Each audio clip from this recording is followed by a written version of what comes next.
Welcome to Share Talk, the only podcast where investors come first. Hi, this is Zak Mir with the Bulletin Board Heroes here on Share Talk for Thursday the 4th of June. Starting off with Active Energy, which is just yet another one of those flash-in-the-pan vertical spike moves that we've seen in this burgeoning bull market and small-cap stocks. So yesterday just shot higher through the previous congestion area around the 0.4 pence level through the 200-day line 0.47 and hitting this line of resistance at around 0.82 from August. Obviously, for most of us, we've missed the boat, but an end-of-day close above that line at 0.82 plus could give a final stretch to this particular rally up towards 1.1 pence as a best-case scenario. Stop loss in this case back below 0.7 pence really should cover it. So that's the old high of yesterday at that particular level. On to Sine Canode, where you can see that, hopefully you can see in a second, you can see that we've got a gap through the 200-day moving average, had a narrow bear trap as well, bear trap rebound from below that 1.41 low, on this occasion 1.3, so eagle-eyed people would have seen that bear trap. Otherwise, following the gap today, an end-of-day close above the 200-day moving average at 2.84 pence could give the shares a push higher towards the top of a late December resistance line projection up to 5 pence, which is the top of that channel that we've had over the last 6 months. So above 2.84 up to 5 pence, the possible scenario there. Fastjet is next. I thought that this was a company that was sort of on the edge, but apparently, at least in terms of the technicals, we're on a bit of a rebound here. Looking at the price action close up, obviously not for the faint-hearted, but break of that April resistance line at 0.09 pence could lead us up to the top of that rising January trend channel at 0.22 pence, while we remain above 0.08. But as I said, quite a speculative one there.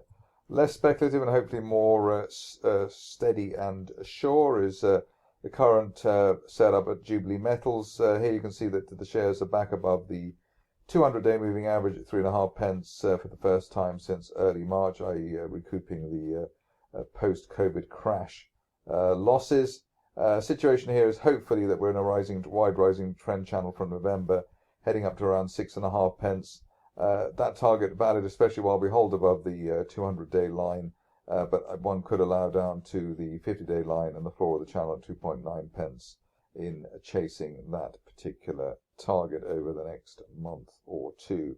A bit of hype regarding Malvern. I think I've covered it before, but worth just checking out where we are now after the hopefully exhaustion gap to the downside. Still gave us a higher low versus higher late May low versus the early one, so that is a positive. End of day close above the 50-day moving average, the blue line there at 0.33, could start this stock on the journey towards the top of a rising trend channel from February up to the 0.9 pence level. On to PETRONAS, which is rising sharply at the moment, perhaps against the odds, but when I get the stock, we'll see where it's at the moment. Nice push to the 200-day moving average at 3.7 pence. Current situation probably looking towards a target up to this December resistance line projection at 5 pence initially. That would be hopefully the minimum we'll get in the near term, especially while we remain above 3.4 pence, which was that old March peak. So above 3.4 up to 5 pence.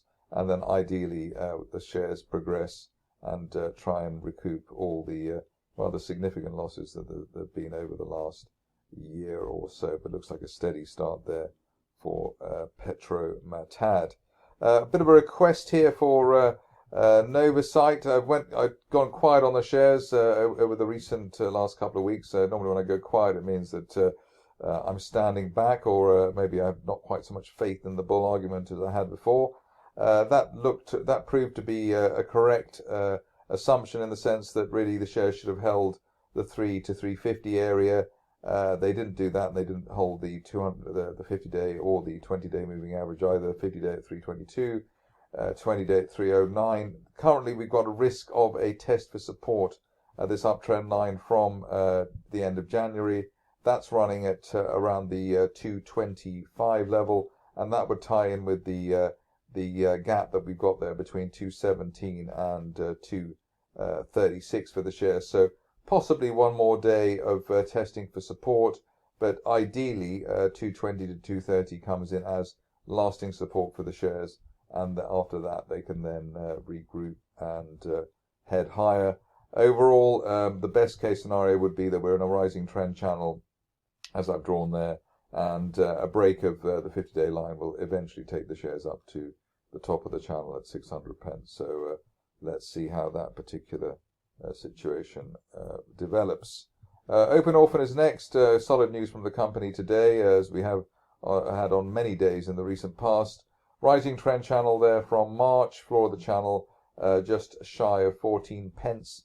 And while we remain above that, hopefully heading towards the top of that channel, up towards the 20 pence area over the next month or so. If you're cautious on the stock, wait for either end of day or a weekly close above the 20-day line at 15 pence, or recent intraday June resistance at 16 pence to get that momentum trade effect.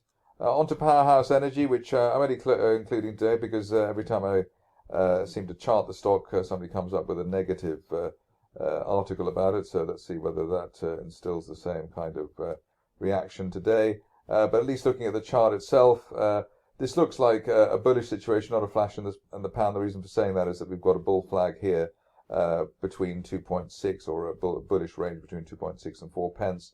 That's wholly above the previous resistance at 2 pence. So bull flag above resistance, or bullish consolidation above resistance, is normally a continuation sign. In this case, looking for a top of April trend channel target at 4.5, and valid while we hold above that May support line and 20-day line combination. Next situation is one which has really flown over the last few days. Proton Motor Power, beautiful vertical push there and a gap higher today. Normally the gap higher would suggest that we're getting a bit getting a bit toppy, a bit overly enthusiastic, but looking at that resistance line there, I've drawn from May last year. Best case scenario target here is up to £1.30, and that could be valid while there's no end of day close back below the floor of the latest gap at 62 pence, but clearly not for the faint-hearted in that particular situation. Another stock which is not for the faint-hearted is WebOS. It's the last stock of the day here.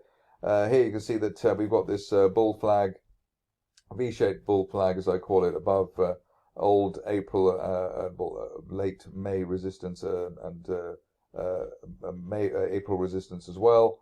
Support coming in there at the 20-day line at 1.43 pence, and above that looking for a top of January trend channel target as high as 2.8 pence, perhaps even up to 3.5 pence, depending on how you interpret the post-January price action. But at least 2.5 to 3 pence looks to be on the cards for this stock.